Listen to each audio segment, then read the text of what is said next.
அனைவருக்கும் வணக்கம். தமிழ் பார்க்கலாமா? சரி, யார் யாருக்கெல்லாம் இங்க தமிழ் ரொம்ப பிடிக்கும்?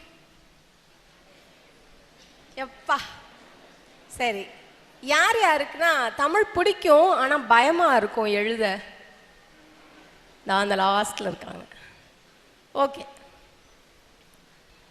இங்க வந்திருக்கிற எல்லாருமே முதல் மதிப்பெண்கள் எடுத்தவங்க, ஆமா தானே? நிறைய மதிப்பெண்கள் எடுத்தவங்க. சரி, நான் இப்போ தமிழ்ல நீங்க எப்படி அதிக மதிப்பெண்கள் எடுக்கலாம்? நெருக்கி 99. ஏன் மிஸ் 100 போட மாட்டாங்களா? தாராளமா வாங்கலாம். உங்களோட சின்ன சின்ன தப்புகளை கூட நீங்க சரி பண்ணிக்கிட்டீங்கன்னா எத்தனை வாங்கலாம்? 100 வாங்கலாம். சரியா? வாங்க முடியாதுன்னு சொல்லுவாங்க, அப்படிலாம் இல்லை. சின்ன சின்ன எழுத்து பிள்ளைகளை மட்டும் நீங்க சரி பண்ணிக்கிட்டீங்கன்னா கண்டிப்பா 100க்கு 100 தமிழ்லையும் வாங்கலாம். இப்போ நம்ம கண்டென்ட்டுக்குள்ள போறதுக்கு முன்னாடி ஒரு சின்ன கதை, சரியா? கடகடன்னு சொல்லிடுறேன். ஒரு நாட்டில் ஒரு வகை மீனை சாப்பிடுவாங்க. அந்த மீன் அந்த நாட்டில் கிடைக்காது, வேற ஒரு நாட்டிலேருந்து தான் கொண்டு வருவாங்க. நாடு கேக்குதா?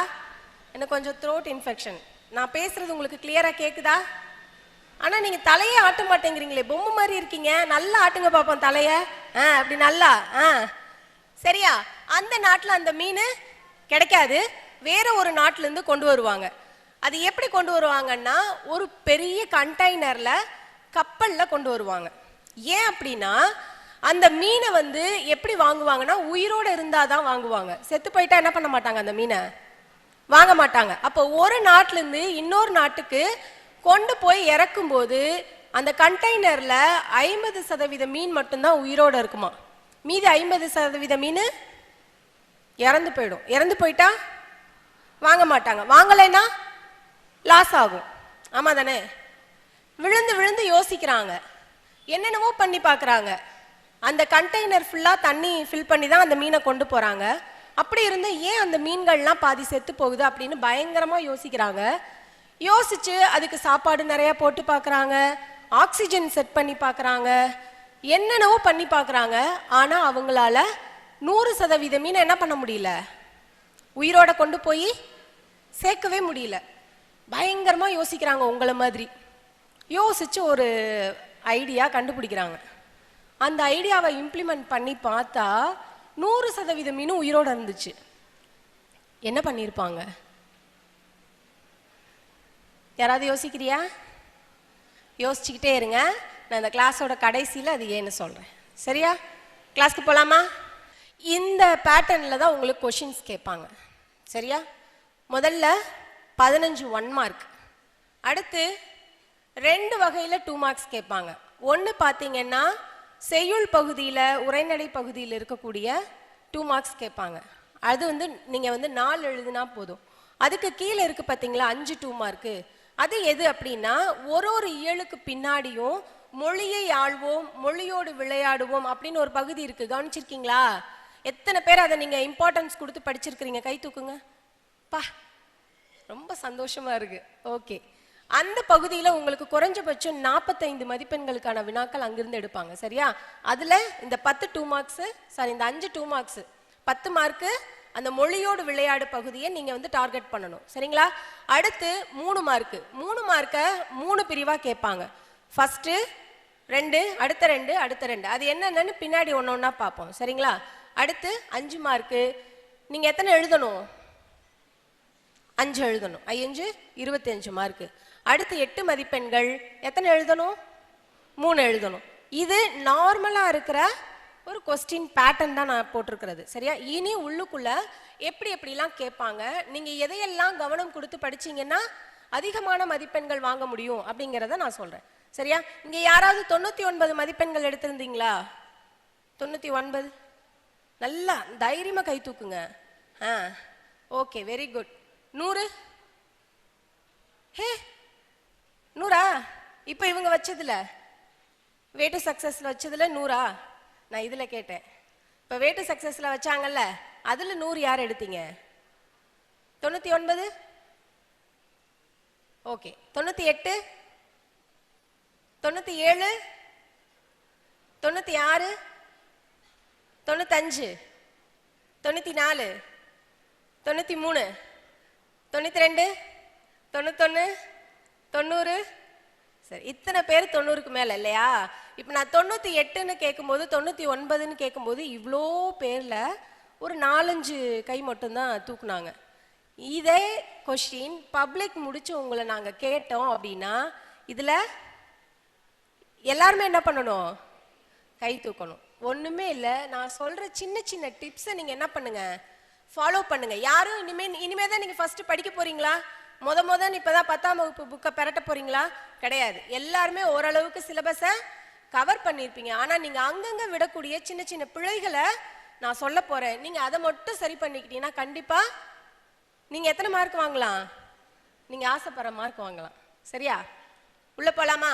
1 மதிப்பெண்கள் 1லிருந்து 11 வரைக்கும் உங்களுக்கு சரியான விடையை தேர்ந்தெடுத்து எழுதுக அப்படின்னு கேட்பாங்க.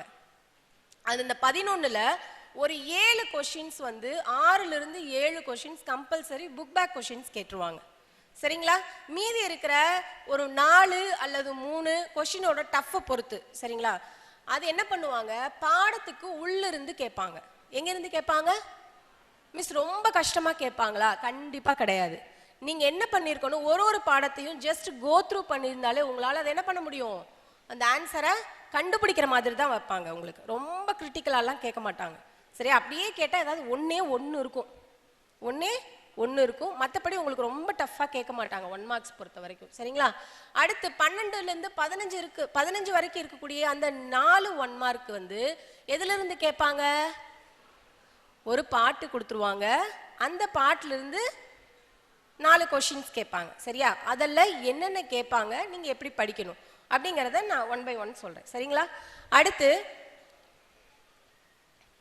எதெல்லாம் நீங்கள் படிக்கணும்? 46 1 மார்க் இருக்குது. உங்களுடைய புக் பேக்கில் எத்தனை இருக்குது? 1 மார்க். 46 1 மார்க் இருக்குது. அடுத்து இலக்கண குறிப்பு. ஒரு செய்யுள் பகுதி முடிஞ்ச உடனே உங்களுக்கு என்ன கொடுத்துருப்பாங்க? இலக்கண குறிப்பு கொடுத்துருப்பாங்களே, சும்மா 1 2 தான் கொடுத்துருப்பாங்க. அதை என்ன பண்ணிக்கோங்க, பார்த்துக்கோங்க. இது எங்கே கேட்பாங்க அப்படின்னா, ஒரு பாட்டு கொடுத்து உங்களுக்கு 1 மார்க் கேட்பாங்கன்னு சொன்னேன் இல்லையா, அந்த பாட்டு கொடுத்தா ஒருவேளை இலக்கண குறிப்பு கேட்கறதுக்கு வாய்ப்பு அதிகம். அதே மாதிரி நூல் பெயர், கண்டிப்பா நீங்க நூல் பெயர் ஒரு பாட்டுக்கும் ஏதாவது ஒரு ஷார்ட்கட் வச்சாவது என்ன பண்ணிக்கோங்க, ஞாபகம் வச்சுக்கோங்க. சரியா? எல்லாருக்கும் ஒரே ஷார்ட்கட் வச்சுக்க முடியாது. அவங்களுக்கு என்ன தோணுதோ அந்த ஐடியால நீங்க ஞாபகம் வச்சுக்கோங்க. அடுத்து மேற்கோள்கள் ஏதாவது சொல்லியிருக்கிறாங்க அந்த பாட்டை பத்தி, அல்லது பாடத்துல ஏதாவது மேற்கோள்லாம் தெரியும்ல, ஒன்று ஹைலைட் பண்ணியிருப்பாங்க, பிங்க் கலரில் கொடுத்துருப்பாங்க, அப்படி இல்லைன்னா பிளாக் லெட்டர்ஸில் கொடுத்துருப்பாங்க, இல்லைன்னா அப்பாஸ்ட்ரோக்கில் போட்டிருப்பாங்க. இந்த மாதிரியான மேற்கோள்கள் ஏதாவது காட்டியிருந்தாங்கன்னா அதை படிச்சுக்கோங்க. சரிங்களா? அடுத்து சொல்லும் பொருளும் அவசியம். நீங்கள் ஒரு பாட்டு பகுதி படிக்கும் போதும் உங்களுக்கு புரியாத அல்லது புதுசாக ஏதாவது வார்த்தைகளை பார்த்தீங்கன்னா அந்த வார்த்தைகளுக்கான பொருளை நீங்கள் ரொம்ப மனப்பாடம்லாம் பண்ண வேண்டாம், புரிஞ்சுக்கோங்க போதும். புரிஞ்சுக்கிட்டீங்கனாலே உங்களுக்கு 4 ஆப்ஷன் கொடுத்துருவாங்க. இந்த 4 ஆப்ஷன்லேருந்து எலிமினேஷன் மெத்தடில் நீங்கள் என்ன பண்ணிடலாம், அதை ஆன்சரை கண்டுபிடிச்சிடலாம். எலிமினேஷன் மெத்தட்னா தெரியும்ல, 2 விதத்தில் நம்ம சூஸ் த பெஸ்ட் ஆன்சருக்கு ஆன்சர் பண்ணுவோம். ஒன்று இதுதாங்க, இதை விட்டால் இதுக்கு ஆன்சர் கிடையாது அப்படின்னு ஷியோர் ஷார்ட்டாக அடிக்கிறது. சரியா? 2வது படித்த மாதிரி இருக்கும், மறந்த மாதிரி இருக்கும். அப்போ என்ன பண்ணணும், அந்த ஆப்ஷன்ஸை எலிமினேட் பண்ணணும். இதுவாக இருக்க வாய்ப்பில்லை, இதுவாக இருக்க வாய்ப்பில்லை அப்படின்னு அந்த ஆப்ஷன்ஸை நீங்கள் எலிமினேட் பண்ணீங்கன்னா கரெக்டான ஆன்சரை உங்களால் ஈஸியாக செலக்ட் பண்ணிட முடியும். சரியா? அடுத்து எதுகை மோனை, ஆசிரியர் பெயர். ஒரு பாட்டோட ஆசிரியர் பெயர் கண்டிப்பாக நீங்கள் தெரிஞ்சுக்கணும். அதே மாதிரி நூல் பெயர் கண்டிப்பாக தெரிஞ்சுக்கணும். எதுகை மோனைனா தெரியும் இல்லையா, கண்டிப்பாக எல்லாருக்கும் தெரிஞ்சிருக்கும். நீங்கள் இங்கே இருக்கிற எல்லாருமே நல்லா படித்து மார்க் வாங்கினால இங்கே வந்திருக்கிறீங்க. அதனால் கண்டிப்பாக எதுகை மோனை எல்லாருக்கும் தெரியும். தெரியாமல் யாராவது இருக்கீங்களா? இல்லை, வாய்ப்பில்லை. சரியா? அடுத்து போமா, கவனம் செலுத்த வேண்டியது எது? நான் முன்னாடி சொன்னேன் இல்லையா, தடிமனான வார்த்தைகள்ல இருந்தா வண்ணம் கலர்ல ஏதாவது பிங்க் கலர்ல கொடுத்துருப்பாங்க. தமிழ் புத்தகத்தை பொறுத்த வரைக்கும் பிங்க் கலர்ல இருக்கும். அந்த மாதிரியான வார்த்தைகள். பெட்டி செய்திகள், கண்டிப்பா நீங்க பெட்டி செய்திகளை கவனம் கொடுத்து படிக்கணும். சரிங்களா? இதெல்லாம் எதுக்கு அப்படின்னா 1 மார்க்கு. இப்போ அந்த எப்படி நீங்க கவனம் கொடுத்து படிக்கணும்னு சொல்லியிருந்தாங்க இல்லையா, அது எப்படிங்கிறதுக்கு ஒரு எக்ஸாம்பிள், வேற ஒன்றும் இல்லை. ஓங்க இரும் பரப்பின் வங்க ஈட்டத்து தொண்டியோர் அப்படின்னு நமக்கு பாடத்துல இருந்து தான் கொடுத்துருக்குறாங்க. ஆனா பாடத்துக்கு பின்னாடி இருக்கிற வினாக்கள் கிடையாது. அந்த பெட்டி செய்தி பார்த்துருக்கீங்களா? பாடம் முடிச்சோன்னு இருக்கும். அந்த பெட்டிக்குள்ள ஒரு ரவுண்ட் இருக்கு பாருங்க, பிங்க் கலர்ல. அதுக்குள்ள இருக்குது இந்த கேள்விக்கான ஆன்சர். அந்த மாதிரி நீங்க பெட்டி செய்திகளை கவனம் கொடுத்து படிக்கணும். நான் இங்கிருந்து எல்லாரையும் பார்த்துட்டு இருக்கேன். பக்கத்துல யாராவது பார்த்து பேசி சிரிச்சிட்டு இருந்தீங்கன்னா அடுத்த கொஸ்டின் உங்களை தான் எழுப்பி கேட்பேன். நான் எல்லாரையும் நோட் பண்ணிட்டு இருக்கிறேன். நான் யாரை இப்ப சொன்னேன்னு அவங்களுக்குமே தெரிஞ்சிருக்கும். சரியா? அடுத்த கேள்வி போலாமா? இதே மாதிரி தாமா, இது எல்லாமே உங்களுக்கு ஃபார் எக்ஸாம்பிள் தான் கொடுத்துருக்குறாங்க. அந்த பெட்டி செய்திகளை எப்படி கேள்வியா கேட்கலாம் அப்படின்னு. சாகித்ய அகாடமி விருது பெற்ற நூல்கள்னு உங்களுடைய பாடப்புத்தகத்தில் இருக்கக்கூடிய நூல்கள் பேரை என்ன பண்ணிக்கோங்க, மனப்பாடம் பண்ணிக்கோங்க. நீங்க வெளியில இருக்கிறதெல்லாம் படிக்க வேண்டாம். சாகித்ய அகாடமி எப்ப இருந்து கொடுக்குறாங்களோ அதெல்லாம் நீங்க படிக்க வேண்டாம். ஜஸ்ட் உங்களுடைய பாடப்புத்தகத்தில் இருக்கக்கூடிய சாகித்ய அகாடமி விருது பெற்ற நூல்கள் இருந்துச்சுன்னா அதை நீங்க மனப்பாடம் பண்ணிக்கோங்க. சரிங்களா? அடுத்து 2 மதிப்பெண்கள் போறோம். அதுல 2 கேட்டகரி இருக்குது. ஒரு பிரிவுல 16ல இருந்து 21வது கொஸ்டின் நம்பர் வரைக்கும், ரெண்டாவது பிரிவுல 22ல இருந்து 8வது கொஸ்டின் வரைக்கும். சரிங்களா? இந்த பகுதி 2ல அதாவது பிரிவு 1 எப்படி கேட்பாங்க அப்படின்னா, செய்யுள் உரைநடை இந்த 2ல இருந்து 2 மார்க்ஸ் கேட்பாங்க. செய்யுள் ரொம்ப கம்மியா தான் இருக்கும். புரியுதுங்களா? அது வந்து நான் இன்னொன்று உங்களுக்கு தெளிவா சொல்றேன், ஞாபகம் வச்சுக்கோங்க. உங்களுடைய பாடப்புத்தகத்துல சிறுவினா குருவினான்னு பிரிச்சு கொடுத்துருப்பாங்க. நம்ம என்ன நினைச்சிட்டு இருப்போம், சிறுவினானா அந்த இதுல இருந்து தான் கேட்பாங்க. அது கிடையாது. தமிழை பொறுத்த வரைக்கும் சிறுவினா குருவினா எதை வேணாலும் அவங்க அந்த 2 மார்க்ஸ்க்குள்ள கண்ட்ரோல் பண்ணி கேட்க வாய்ப்பு இருக்குது. ஏன்னா அது ஜஸ்ட் உங்களுக்கு என்னது, ஒரு ஃபார்மேட், அவ்வளோதான்.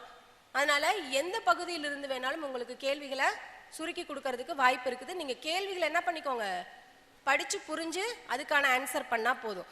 அதே மாதிரி 2 மார்க்ஸ்க்கு அதிக டைம் ஸ்பெண்ட் பண்ணாதீங்க. 2 மார்க்ஸ்க்கு அதிகமா டைம் ஸ்பெண்ட் பண்ணாதீங்க. 3 மார்க்ஸ்க்கு அதிகமா டைம் ஸ்பெண்ட் பண்ணாதீங்க. அப்ப எப்படி மிஸ் எழுதுறது அப்படின்னா, 2 மார்க்குக்கு என்ன கேள்வி கேட்டிருக்காங்களோ அதை மட்டும் எழுதுங்க. அப்படியே வளவளன்னு ஒரு அரை பக்கத்துக்கு எழுதி வேஸ்ட். ஏன்னா அது எவ்வளவு எழுதினாலும் 2 மார்க் தான், அதுக்கு மேல போட மாட்டாங்க. சே, இந்த பொண்ணு எவ்வளவு அழகா எழுதிருக்குது, இன்னொரு அரை மார்க் சேர்த்து போடுவோம், போட போறாங்க மாட்டாங்க. அதனால அதுக்கு அதிக டைம் ஸ்பெண்ட் பண்ணாதீங்க. ஷார்ப்பா எழுதுங்க. 2ம் 3ம். அதே மாதிரி 3 மார்க்ஸ்ல உங்களுக்கு 3 பாயிண்ட்ஸ் தான் கேட்பாங்க. மார்க்கே எப்படி போடுவோம், நாங்க திருத்தும் போதே 3 பாயிண்ட், அவ்வளவுதான், அடிச்சு 3 மார்க். நாங்க எங்க கை வைப்போம் அப்படின்னா 8 மார்க்ஸ். ஸோ நீங்க அதிக கவனம் கொடுத்து எங்க நீங்க எழுதணும், 8 மார்க்ஸ் கொஸ்டினுக்கு நீங்க நிறைய டைம் ஒதுக்கணும், நிறைய நீங்க ஒர்க் அவுட் பண்ணணும், எழுதி பார்க்கணும். ஒரு சிலர் வந்து என்ன பண்ணுவாங்க, பேஜஸ் கன்சிடர் பண்ணுவாங்க. எல்லாரும் நான் சொல்லல, பட் பேப்பர் யார்கிட்ட போகுது எப்படிப்பட்டவங்க நமக்கு தெரியாது இல்லையா? ஸோ மேக்ஸிமம் தமிழை பொறுத்த வரைக்கும் 8 மார்க்ஸ் எப்படி கன்சிடர் பண்ணுவாங்க, கொஞ்சம் பேஜஸ் நல்லா எழுதியிருக்கணும். மினிமம் ஒரு 1.5 பக்கம் 2 பக்கமாவது நீங்க எழுதியிருக்கணும். அப்பதான் ஒரு 6, 7 அப்படின்னு போகும். நீங்க ஒரு 3 பக்கத்தை தொடும்போது தான் 8. அந்த 8 போடும்போது கண்ணுக்கு தெரியாத அளவுக்கு உங்களுடைய ஒற்று பிள்ளைகள் எழுத்து பிள்ளைகளை தவிர்த்து எழுதுங்க. சரிங்களா? இதுதான். அடுத்து பாருங்க, அந்த 2 மார்க்ல எதை நீங்க அதிகம் கவனம் கொடுக்கணும் அப்படின்னா, இந்த முன்னாடி கேட்ட கொஸ்டின்ஸை நீங்க படிங்க அப்படின்னு நான் ஒரு ஃபார்மலுக்கு தான் சொல்லுவேன். ஆனா கொஸ்டின்ஸ் அப்படியே கேட்பாங்கன்னு என்னால ஷூரிட்டி கொடுக்க முடியாது. சரிங்களா? 2 மார்க்ஸை பொறுத்த வரைக்கும் எப்படி வேணாலும் கேட்பாங்க. அதாவது எதை வேணாலும் கேட்பாங்க. இது கேட்ட கொஸ்டின் கேட்காத கொஸ்டின் அப்படிலாம் கிடையாது. 2 மார்க்ஸ் நார்மலா கேட்பாங்க. அடுத்து நீங்க கண்டிப்பா எழுத வேண்டியது மனப்பாட திருக்குறள். திருக்குறள்ல இருந்து ஒரு கேள்வி கம்பல்சரி வரும் இல்லையா? ஸோ நீங்க அது இல்லாம 2 மார்க்ஸ் எழுத போறீங்க. புரியுதா? அவ்வளோதான் நீங்க எழுத போறது. அடுத்து விடை கேட்ட வினா அமைக்க. இதெல்லாம் இந்த 2 வினாவும் கம்பல்சரி இந்த கொஸ்டின் பேட்டர்ன்ல இருக்கும். உங்களுக்கு 4 எழுத சொல்லியிருக்கிறாங்க. அதுல 2, ஒன்னு திருக்குறள், இன்னொன்னு விடை கேட்ட வினா அமைப்பு. இது கண்டிப்பா இருக்கும்.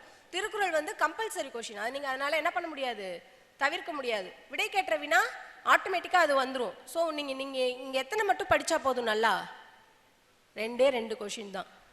சரி, அந்த 2 கொஸ்டின்ஸை நீங்க நல்லா படிச்சாலே இந்த 4 2 மார்க்ஸை நல்லா எழுதிடலாம். அதே மாதிரி இன்னும் ஒன்னே ஒன்று இந்த ஒரு டிப்ஸ் சொல்றேன், ஞாபகம் வச்சுக்கோங்க. இப்போ 4 எழுத சொல்லியிருக்காங்க இல்லையா? ஒரு சிலருக்கு என்ன ஆயிடும், திருக்குறள் மறந்து போயிடும். டக்குன்னு என்ன பண்ணிடுவாங்க, திருக்குறளை விட்டுட்டு வேற 4 எழுதி வைப்பாங்க.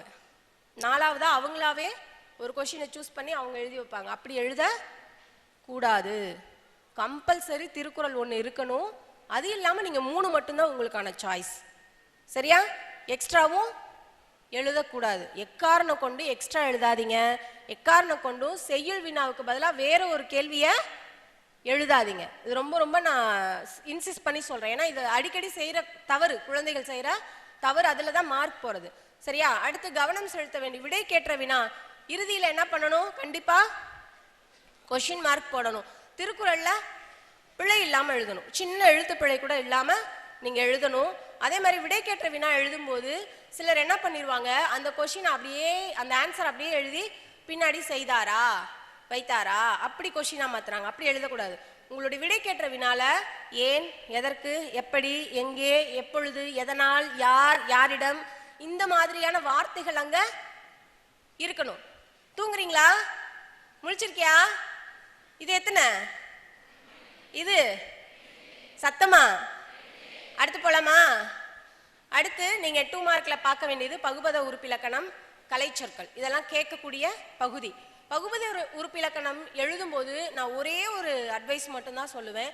உங்களுக்கு நல்லா தெரிஞ்சா மட்டும் அட்டென்ட் பண்ணுங்க.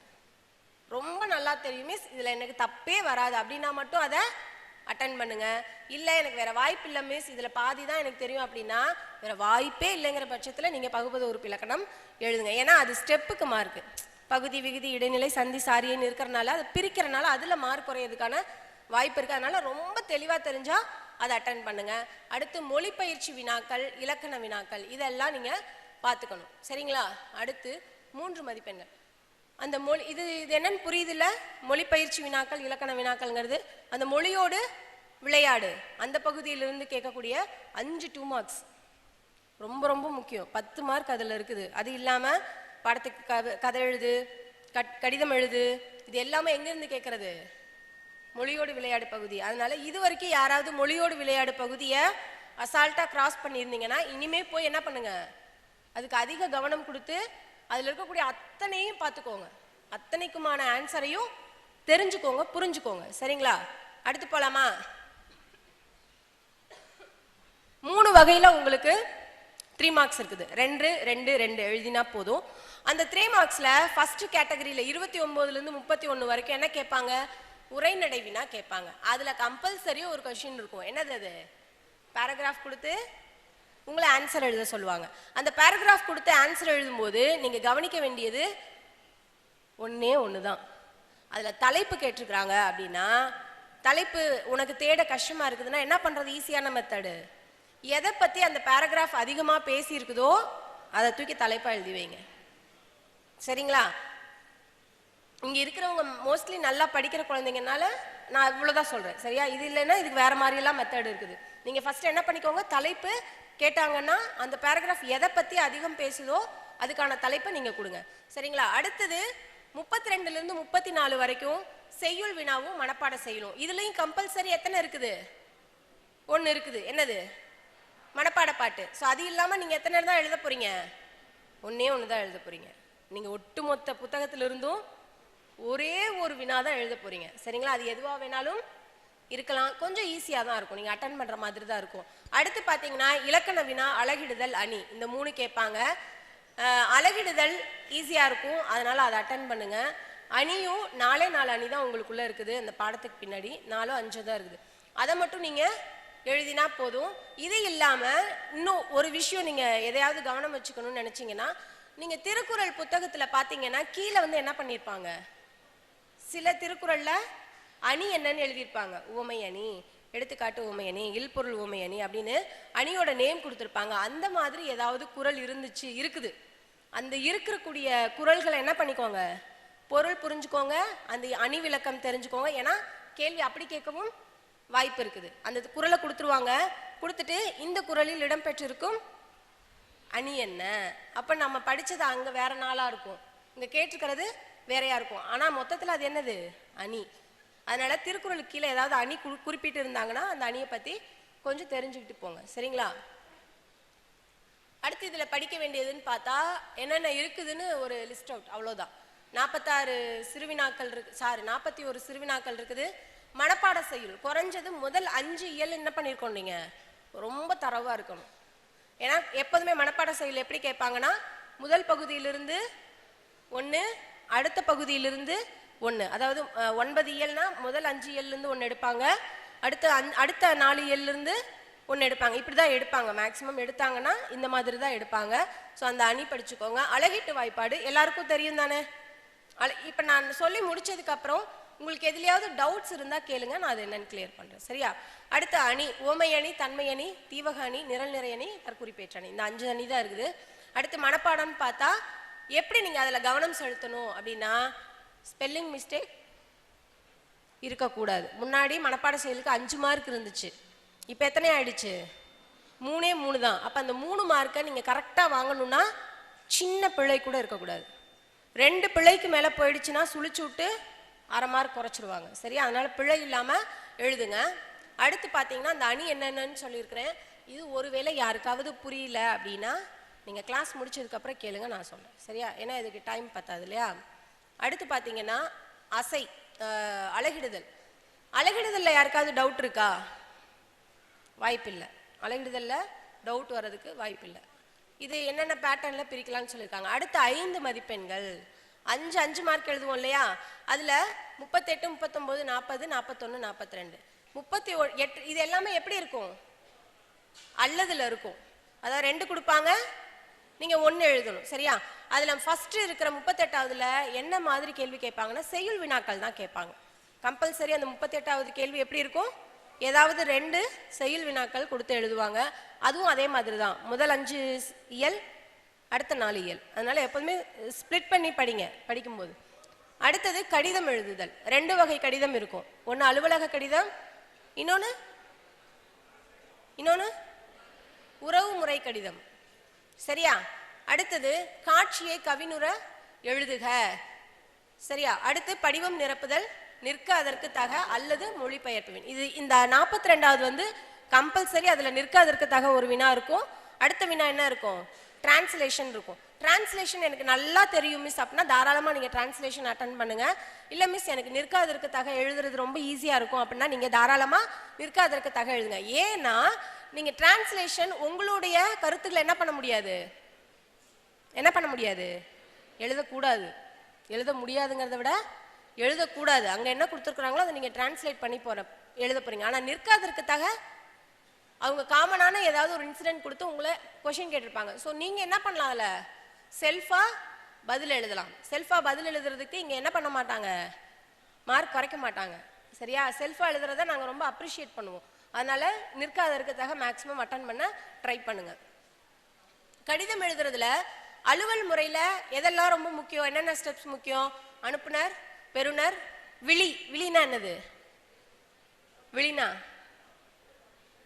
ஐயா, அம்மா சொல்லுவோம்ல, மதிப்பிற்குரிய ஐயா, அதுக்கு மார்க் இருக்குது. சரியா? அடுத்து பொருள், கடித பொருள் அடக்கம். பொருள் எல்லாருக்கும் எழுத தெரியும்ல? என்ன கேட்டிருக்காங்களோ அதை எழுதி அது தொடர்பாக அப்படின்னு முடிக்கணும். சரியா? அடுத்து கடித பொருள் அடக்கம், முடித்தல், நன்றி, இப்படிக்கு அதுக்கு மார்க் உண்டு. இடம், நாள், உரைமேல் முகவரி, இதுக்கெல்லாம் ஸ்டெப் பை ஸ்டெப்பா என்ன பண்ணுவாங்க? மார்க் போடுவாங்க. சரிங்களா? அடுத்து இல்லை மிஸ் நான் வந்து உறவு முறை கடிதம் தான் எழுத போறேன் அப்படின்னா அவங்களுக்கு இவ்வளோதான் உள்ள இடம், நாள், விழி, பொருளடக்கம், இப்படிக்கு உண்மை உள்ள, அடுத்து உரைமேல் முகவரி. நீங்கள் இந்த உறவு முறை கடிதம் செலக்ட் பண்ணும்போது பொருளடக்கத்துக்கு அதிகமான முக்கியத்துவம் கொடுக்கணும். ஏன்னா இங்கே ஸ்டெப்ஸ் கம்மியாக இருக்கு இல்லையா? அப்போ எங்கே மார்க் அதிகமாக போய் உட்காரும்? அந்த பொருளடக்கத்தில் போய் உட்காரும். பாடி ஆஃப் த லெட்டர்னு சொல்லுவோம்ல, அந்த இடத்துல மார்க் போய் உட்காரும். நீங்கள் அலுவல் முறையில் அட்டன் பண்ணும்போது ஸ்டெப்ஸுக்கு மார்க் வந்துடும். ஸோ நீங்கள் பொருளடக்கம் சின்னதாக எழுதுனா கூட போதும். ஆனால் உறவு முறை எழுதும்போது நீங்கள் அதுக்கு ரொம்ப அதிக கவனம் கொடுக்கணும். சரிங்களா? அடுத்து என்னெல்லாம் அதில் நாம் கவனிக்கணும்? கடிதம் எழுதும்போது என்னெல்லாம் கவனிக்கணும்? பேர் எழுதலாமா? தேர்வு எண் எழுதலாமா? என்ன பண்ணணும்? தான் எழுதணும். சரியா? அதே மாதிரி அந்த கமாலாம் போடக்கூடாது. அந்த அனுப்புனர், பெறுநர் பக்கத்தில் என்ன பண்ணக்கூடாது? எதுவுமே போடக்கூடாது. சரிங்களா? அடுத்து நீங்கள் என்ன இதாக இருந்தாலும் உரைமேல் முகவரி கண்டிப்பாக இருக்கணும். உரைமேல் முகவரியோட முடிச்சாதான் உங்களுக்கு அந்த லெட்டர் வந்து ஃபுல்லாக முடிஞ்சிருக்குதுன்னு அர்த்தம். அடுத்து வேற ஒன்றும் இல்லை. இதில் ஏதாவது உங்களுக்கு டவுட் இருக்கா? கடிதத்தில் மிஸ் இதில் எனக்கு இதனால மார்க் குறையுது, இது ஏன் இப்படி குறையுது, அப்படி ஏதாவது யாருக்காவது இருக்கா? இல்லை, எல்லாருமே ஃபுல் மார்க் வாங்குறீங்களா? Very good. அடுத்து காட்சியை கவினுரை எழுதுக. உங்களுக்கு ஒரு படம் கொடுத்துருவாங்க, என்ன பண்ணணும்? ஆனால் நீங்கள் அங்கே கவனிக்கணும், கொஷினை நல்லா கவனிக்கணும். கவினுரை எழுத சொல்லியிருக்கிறாங்களா, இல்லை ஏதாவது 5 வாக்கியங்கள் எழுதுங்கன்னு சொல்லியிருக்காங்களா அப்படிங்கிறத என்ன பண்ணணும்?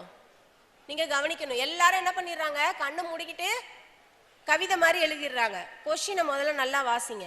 அவங்க கேட்கறது வாக்கியமா அல்லது கவிதையா அப்படிங்கிறத நல்லா வாசிச்சுட்டு அதுக்கப்புறம் இதுக்கு பதில் எழுதுங்க. சரியா?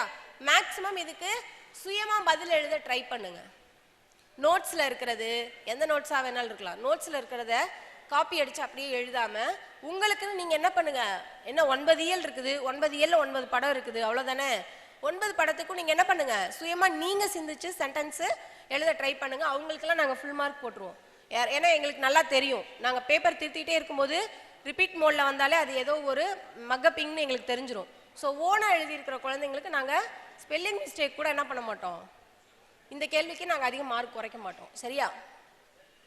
அடுத்து விண்ணப்பம். 4 விண்ணப்பம் தான் உங்களுக்கு. என்னென்ன சொல்லுங்க பாப்பா, நானே பேசிட்டு இருக்கேன். புரியல? யாராவது ஒருத்தர் எழுந்து சொல்லு பாப்போம் தைரியமா. டக்குன்னு முடிய போகுது, டைம் முடிய போகுது. என்ன டீ டைமா? சொல்லுங்க. ஓகே, நூலக உறுப்பினர் 1, 2, மேல்நிலை வகுப்புக்கு விண்ணப்பிக்கிறது 2, தமிழ்நாடு விளையாட்டுல போய் சேர்றதுக்கு 3வது ஃபார்ம். பணி வாய்ப்பு. பணி வாய்ப்பு. பணி வாய்ப்புனா என்னது? வேலைக்கு ரெக்வஸ்ட் பண்ணி நம்ம லெட்டர் எழுதுறது. சரியா? இந்த 4 வகை படிவம் இருக்குது. இந்த படிவத்தை நீங்க எழுதும் போது நான் உங்களுக்கு கொடுக்கக்கூடிய ஒரே ஒரு டிப்ஸ் என்ன அல்லது ஐடியா என்ன அப்படின்னா, இப்படிக்கு அப்படின்னு சொல்லி சைன் பண்ணிடுவோம் தெரியுமா, அதுக்கீழே தயவு செய்து என்ன இருந்தாலும் எழுதாதீங்க.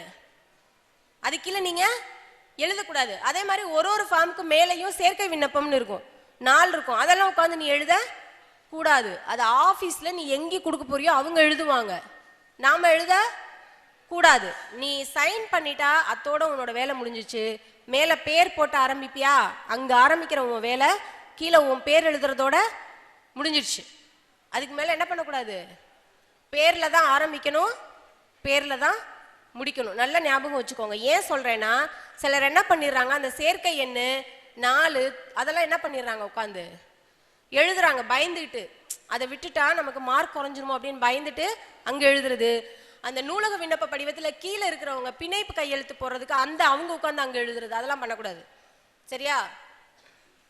அடுத்தது, கொஷின் பேப்பரில் நேம் அட்ரஸ் கொடுத்துருந்தா அதை தான் எதில் ஃபாலோ பண்ணணும், நீங்கள் அந்த படிவத்தில் எழுதணும். கண்ணை மூடிட்டு ஆனான்னு போட்டுறக்கூடாது. கொஷின் பேப்பரை நல்லா ரீட் பண்ணுங்க. அந்த கொஷின் பேப்பரில் பேர் அட்ரஸ் ஏதாவது இருந்துச்சுன்னா நீங்கள் அதை தான் ஃபாலோ பண்ணணும். அதே மாதிரி நீங்கள் மேல்நிலை படிவம் விண்ணப்பம் எழுதும்போது கண்டிப்பாக 10th மார்க் என்ன பண்ணுவாங்க, கேட்பாங்க இல்லையா? அந்த பாக்ஸை வந்து கரெக்டாக ஃபில் பண்ணுங்க.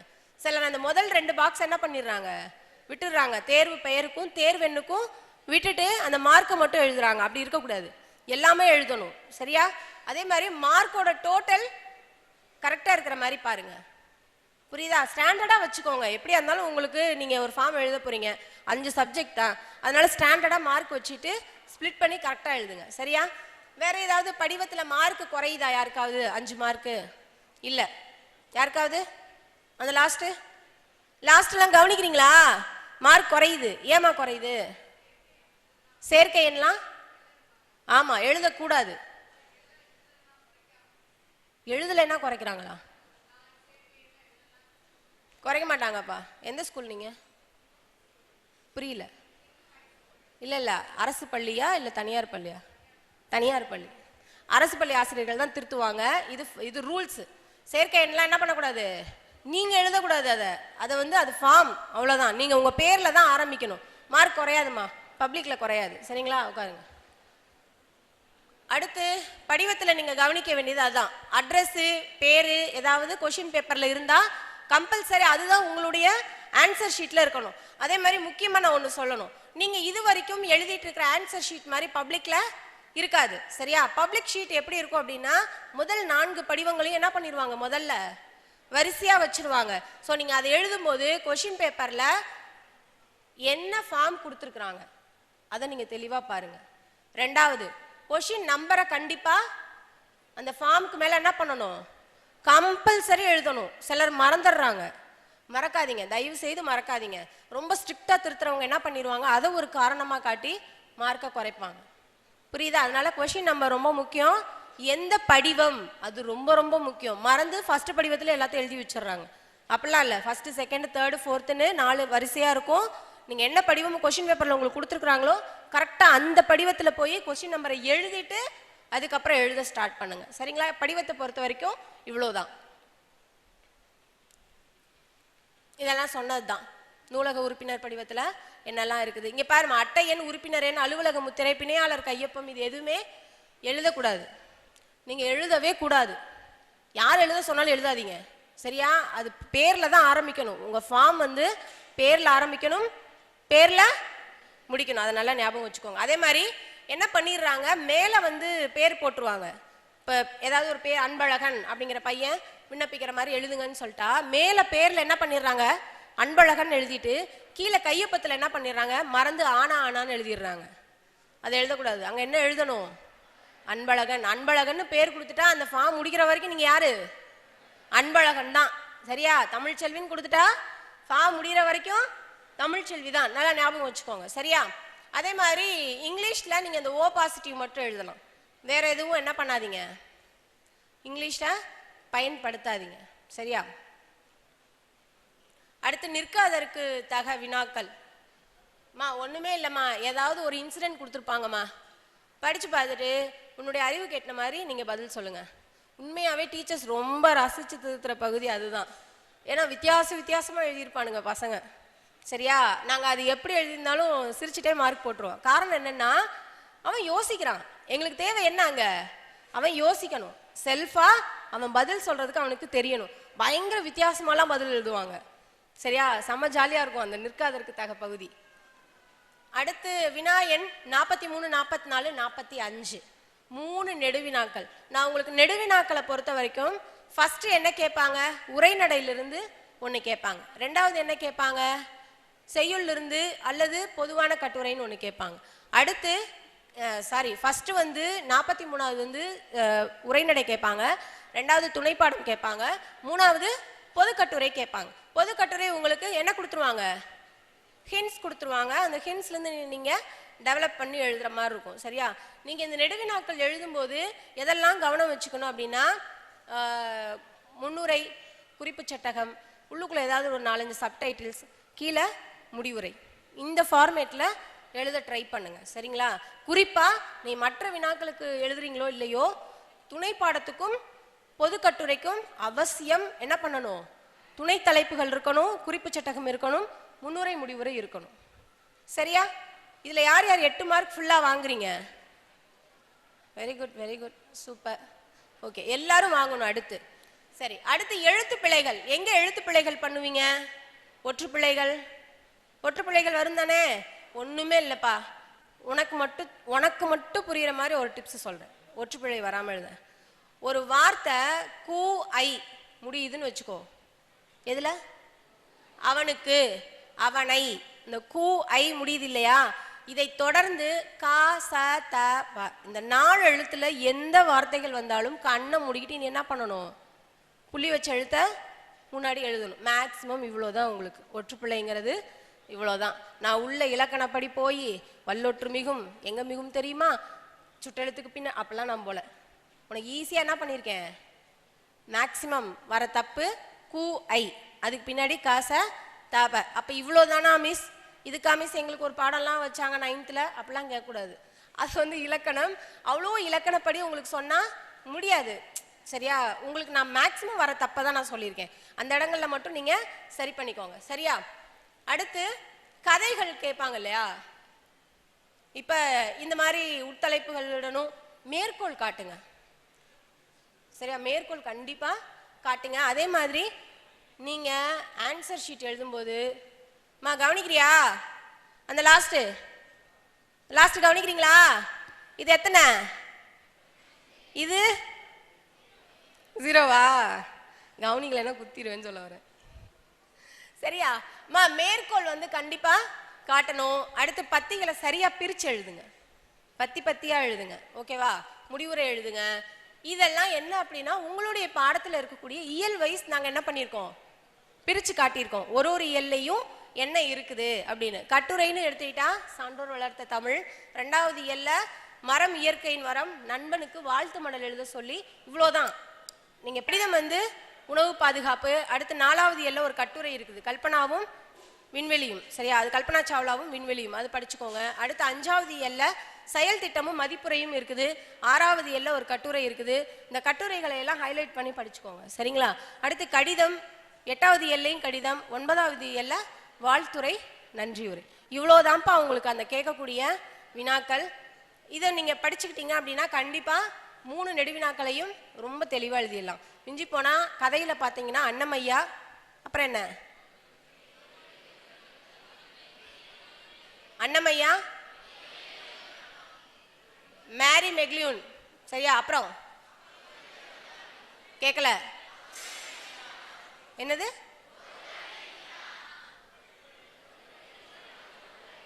ஒருவன் இருக்கிறான். நல்லா சொல்லுங்க, ஒருவன் இருக்கிறான். சரியா? மிஞ்சி போனா ஒரு 4 கதை தான்.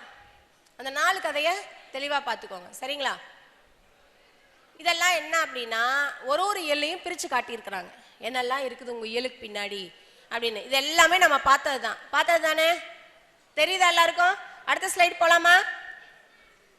இதெல்லாம் ஒரு சின்ன எக்ஸாம்பிள்மா. என்ன சொல்லியிருக்காங்க, இவ்வளோ பெரிய ஸ்லைடு கொடுத்துருக்குறாங்களா, அதில் ஒன்றும் இல்லை. கொஸ்டின் புக் பேக் கொஸ்டினாவே இருந்தா கூட அதோட ஃபார்மேட்டை மாற்றி கேட்கறதுக்கு வாய்ப்பு இருக்குது. 1. 2வது, புக்கில் இருக்கிற மாதிரியே ஆப்ஷனையும் அதே ஆர்டரில் கேட்பாங்கன்னு எதிர்பார்க்க கூடாது. சிலர்லாம் படிச்சு வைப்பான், இந்த கேள்வி வந்தா ஆனா, இந்த கேள்வி வந்தா ஆவண்ணா, அப்படிலாம் படிக்கக்கூடாது. ஆப்ஷனை தெளிவாக படிச்சுக்கோங்க. ஆப்ஷன் எப்படி வேணாலும் மாற்றி கேட்பாங்க. அடுத்து நீங்கள் எழுத வேண்டியது, பேப்பரில் ப்ரெசென்ட் பண்ணும்போது 1 மார்க்கோட அந்த சுற்றெழுத்துக்களை எழுதணும். ஆனா, ஆவண்ணா, ஈனான்னு அப்படி எழுதி தான் என்ன பண்ணணும், ஆன்சர் எழுதணும். ரொம்ப ரொம்ப முக்கியம், இல்லைன்னா தப்பு போடுவாங்க. சரியா? இது எல்லாமே அவ்வளோதான்ப்பா. இதில் இயல் ஒரு இயல்லையும் என்னென்ன இருக்குதுன்னு சொல்லியிருக்கிறாங்க. நீங்கள் ஒரு இயலை படிச்சிங்கனால உங்களுக்கே தெரிஞ்சிடும். சரியா? இப்போ ஓகேவா? எல்லா இயல்லையும் கொடுத்துருக்குறாங்கப்பா. அது மொழியோட விளையாடு தான், வேற ஒன்றும் பயப்படாதீங்க. என்னடா மிஸ் வேகமாக ஓட்டிட்டாங்களேன்னு, அது ஃபுல்லாகவே என்னது, மொழியோட விளையாடு. சும்மா நாங்கள் டைட்டில் நேம் கொடுத்துருக்குறோம், வேற ஒன்றும் இல்லை. சரியா? இதெல்லாம் இலக்கணம் போகுது. இன்னொன்று நான் உங்களுக்கு என்ன சொல்ல வரேன் அப்படின்னா, 1 மார்க்குக்கு ஏதாவது வகைகள் கொடுத்துருந்தாங்கன்னா அதை நீங்கள் படிச்சுக்கோங்க. வினா எத்தனை வகைப்படும், பொருள்கோள் எத்தனை வகைப்படும், விடை எத்தனை வகைப்படும், மொழி எத்தனை, இந்த மாதிரி ஏதாவது உங்களுடைய இலக்கண பகுதிகளில் இருந்தால் அதை என்ன பண்ணிக்கோங்க, 1 மார்க்குக்கு யூஸ் ஆகும். அதனால் அதை படிச்சுக்கோங்க. 2 மார்க்கு கூட யூஸ் ஆகும். சரியா? அது என்னென்னு படிச்சுக்கோங்க. இதெல்லாம் ஒரு இலக்கணத்தை பற்றியும் உங்களுக்கு எக்ஸ்பிளைன் பண்ணியிருக்காங்க. முடிஞ்சிச்சு, அவ்வளோதான். ஏதாவது டவுட்? புரியலம்மா?